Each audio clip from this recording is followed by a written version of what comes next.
The order exists before it is read. It is already complete, already formatted, already copied. It moves without urgency and without pause, passing through hands that recognize its shape before they recognize its meaning. Paper is stamped. Ink dries. Signals are logged. Each step confirms the one before it. Nothing about the order suggests doubt. Nothing invites revision. It travels through rooms designed for certainty. Tables are clean. Walls are bare. Time is measured in intervals, not moments. The order is received, acknowledged, relayed. Each acknowledgement is identical. Each relay strips nothing away and adds nothing in return. Precision is preserved. The order remains intact. There is no discussion because none is required. The language is exact. The phrasing leaves no space. Verbs are fixed. Conditions are closed. The order does not ask for interpretation. It does not anticipate resistance. It assumes compliance, and the system is built to agree with that assumption. Men read it the same way they read countless others. Eyes move line by line. Fingers trace margins worn smooth by repetition. Familiar procedures activate without thought. A code is checked. A time is confirmed. A destination is not questioned because it is not framed as a choice. The order moves downward. It is transcribed onto new surfaces. Voices repeated into devices that do not react.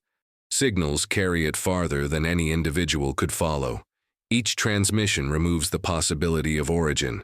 By the time it reaches its final recipients, it belongs to no one. It is simply present.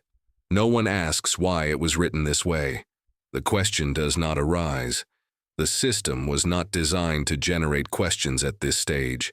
Its function is distribution, not reflection. The order is a product, and products are not debated once approved. Outside, nothing reflects the movement taking place within. The environment remains unchanged. Light shifts gradually. Mechanical sounds continue at their assigned rhythms. The order does not disrupt the surface of things. It slides beneath them. Schedules adjust to accommodate it. Routes are aligned. Resources are reassigned with quiet efficiency. Each adjustment is minor in isolation. Together, they form a pattern that cannot be seen from any single position. The pattern does not announce itself. The order continues. Those who handle it understand their role precisely. They are not responsible for its outcome. They are responsible for its accuracy. Their task is to ensure that what was written is what is done. Fidelity is the highest standard. Deviation is failure. There is comfort in that clarity. Responsibility narrows as the order descends. Authority becomes abstract, distant, unreachable. What remains is instruction. What remains is timing. What remains is execution. Somewhere along its path, the order passes a point beyond which it cannot be recalled. No marker indicates where that point lies. The system does not acknowledge thresholds. It only acknowledges completion. The order is now everywhere it needs to be. It waits in sealed envelopes and recorded channels. It waits in synchronized clocks and prearranged movements. It waits without anticipation. It waits because waiting is part of the process. Nothing has happened yet. But the structure has already aligned itself around the order. And once aligned, it cannot turn without breaking. The outcome is already moving toward completion. The environment that receives the order is built to prevent interruption. It is composed of layers, each one complete in itself, each one dependent on the next. Movement within it is regulated, predictable, and rehearsed. People occupy positions more than they occupy spaces. Their presence is defined by function, not by identity. When the order arrives, it does not enter a vacuum. It enters a system already shaped to carry it. The structure is vertical, but it does not feel steep from within.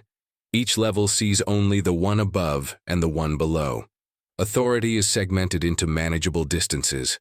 What comes from above is accepted as final. What goes downward is considered duty. There is no horizontal movement of judgment. Comparison is unnecessary. Every unit receives only what it is meant to receive. The order is introduced at the top of this structure without ceremony. It does not disrupt existing processes. It attaches to them. Timetables absorb it. Rosters adjust.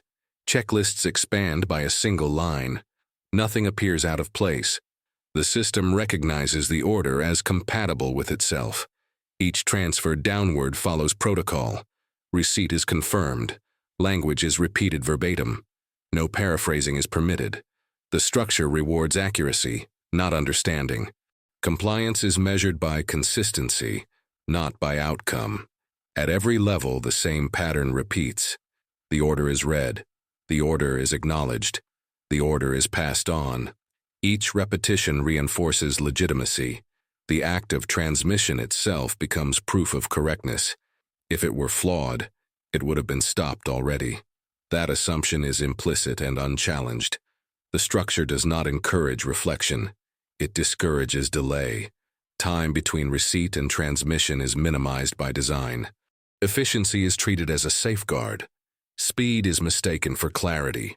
The faster the order moves, the less opportunity there is for friction.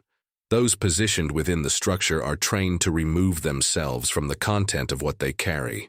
Personal assessment is classified as interference. The system does not require belief, only execution. Trust is placed not in individuals, but in the architecture that surrounds them. Responsibility is distributed so thinly that it becomes weightless. No single point bears enough of it to feel strain. Each level performs a narrow task and then releases the order from its custody. Once released, it no longer belongs to them.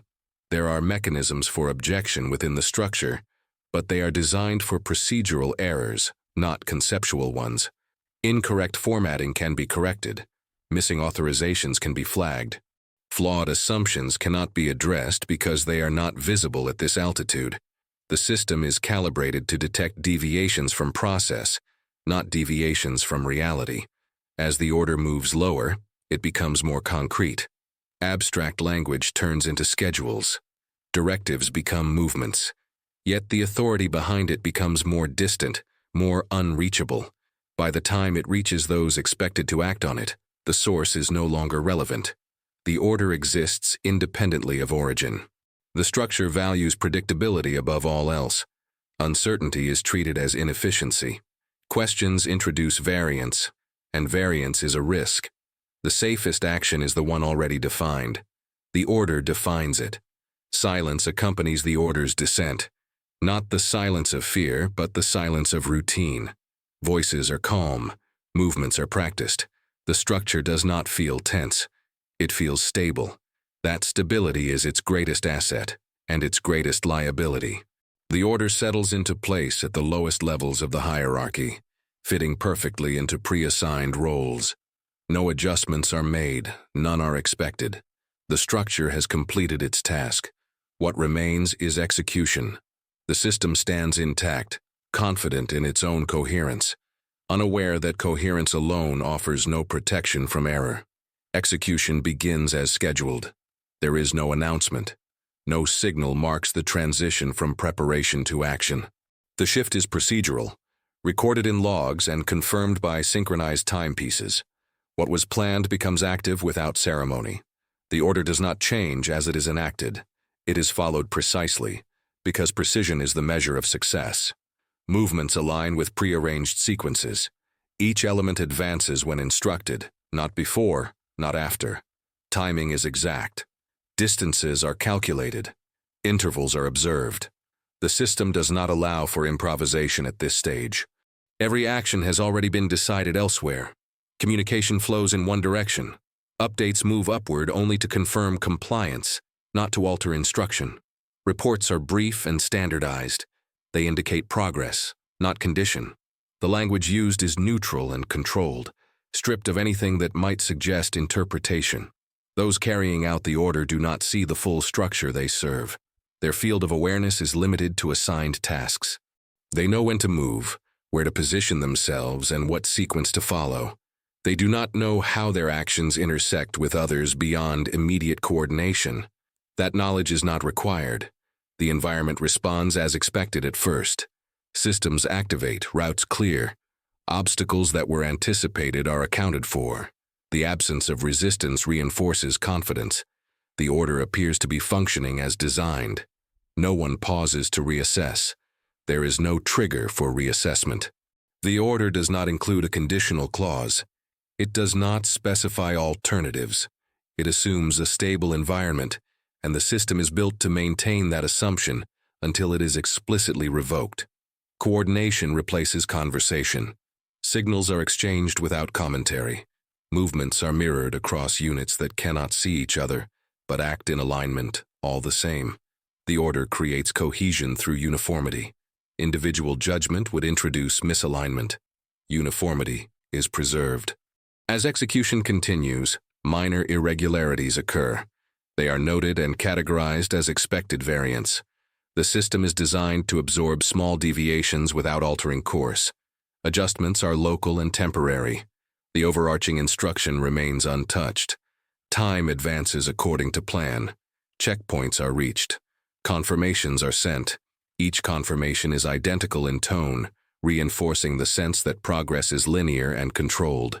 The system reads its own feedback as validation. There is no hesitation.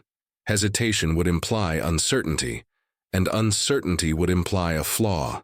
The absence of hesitation is taken as proof of correctness. The order continues to unfold exactly as written. The structure remains silent. Silence is not absence of information. It is the presence of alignment. Everything is proceeding according to expectation. The lack of alarm is interpreted as success. Those executing the order are fully occupied with compliance. Their focus is narrowed by design. They are not instructed to observe beyond their immediate parameters. The system does not reward peripheral awareness. It rewards adherence. The order advances into conditions that were assumed rather than confirmed. The assumption holds long enough to prevent interruption. By the time discrepancies begin to register, the sequence is already in motion. Execution does not slow. The order, once activated, cannot be paused without authorization that will not arrive in time. The system continues forward, confident in its own momentum. Procedure replaces silence. Silence replaces doubt. The order is being obeyed completely. That obedience leaves no space for correction.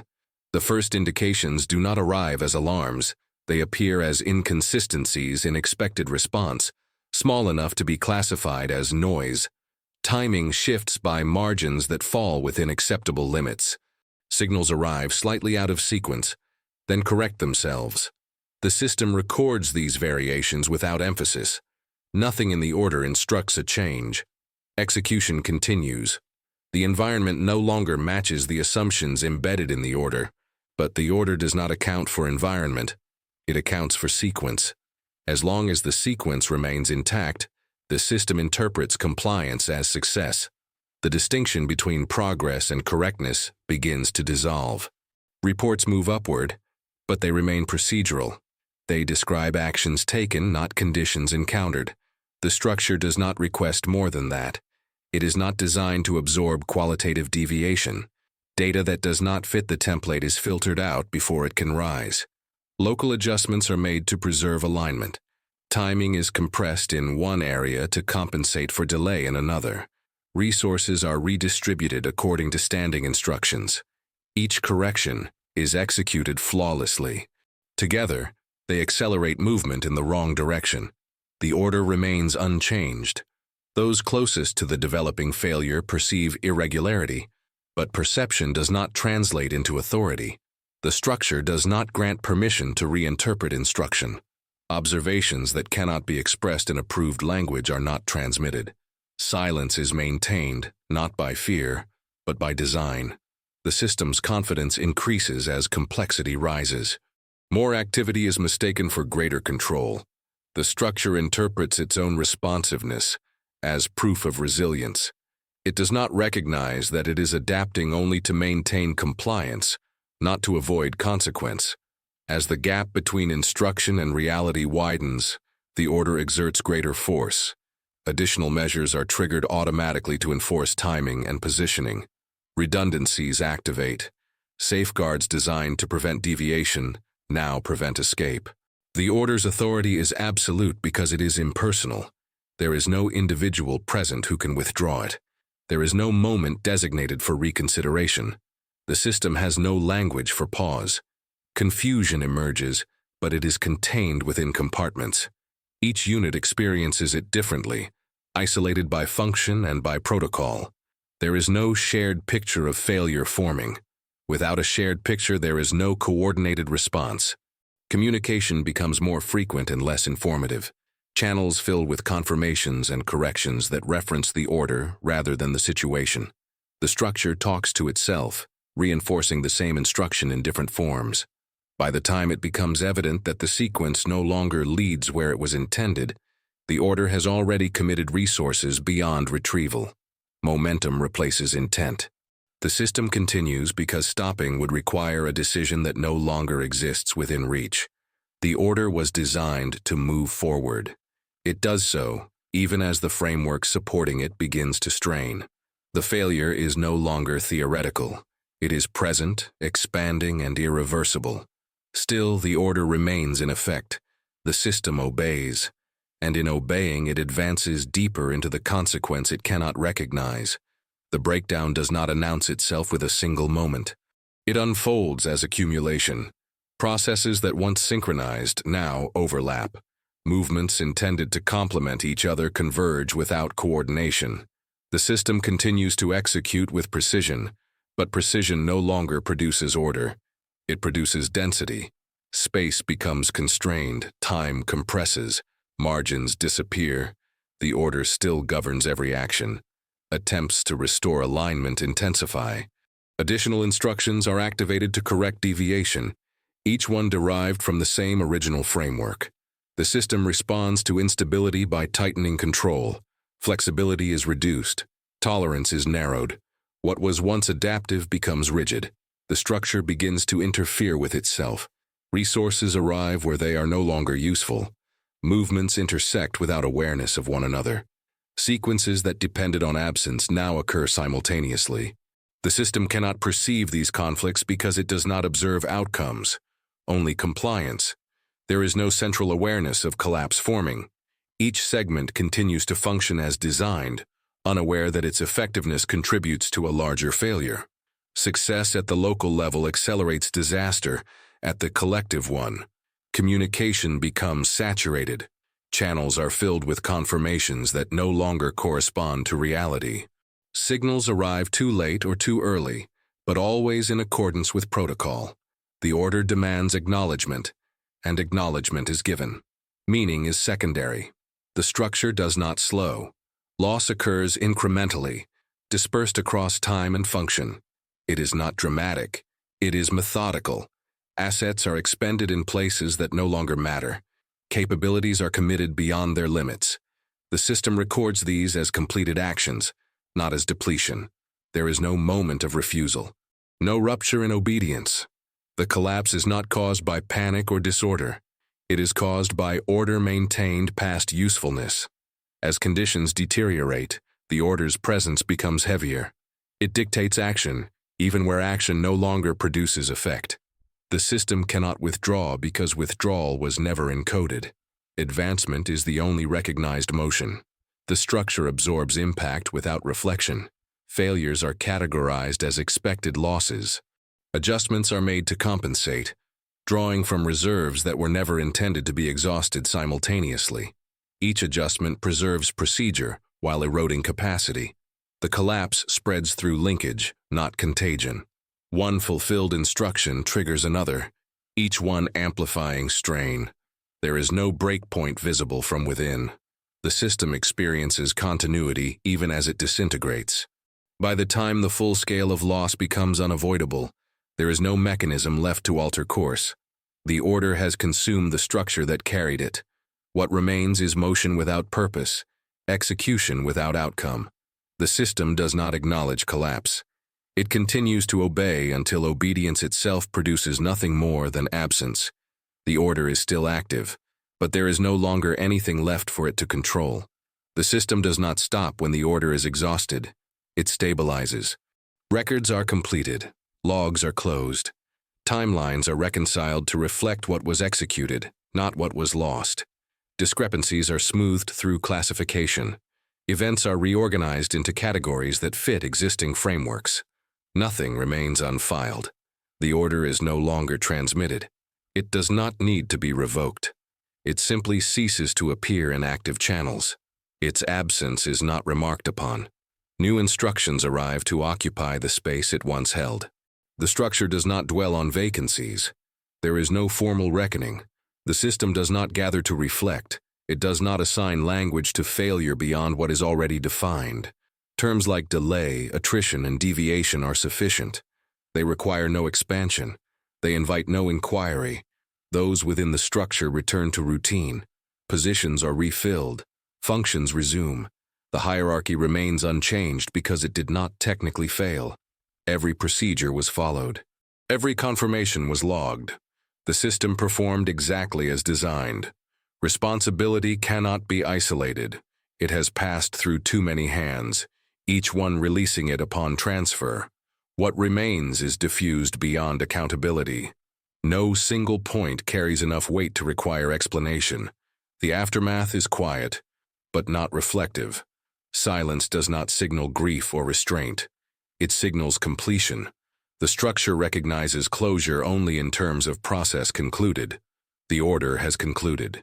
What remains of its consequence exists outside the system's language. Absence is noted only as reduced capacity. Gaps are filled where possible. Where they cannot be filled, adjustments are made to expectations. The system adapts without acknowledgement. Documentation preserves the order as an artifact. It is archived alongside others of similar form. No distinction is made. Its outcome does not alter its classification. It remains legal, official, and properly executed. Training materials remain unchanged. Protocols are reaffirmed. The architecture that carried the order forward is reinforced, not questioned. Stability is maintained through repetition. Over time, reference to the event diminishes, not through suppression but through normalization. It becomes one instance among many, stripped of specificity. Lessons are not extracted because the system does not perceive error in obedience. The order fades into institutional memory as a completed action. The structure continues. Elsewhere, another order is already being formatted. It will follow the same channels. It will encounter the same mechanisms. It will be handled with the same precision. The system remains confident in its design. And when the next order moves through it, no one will question it either.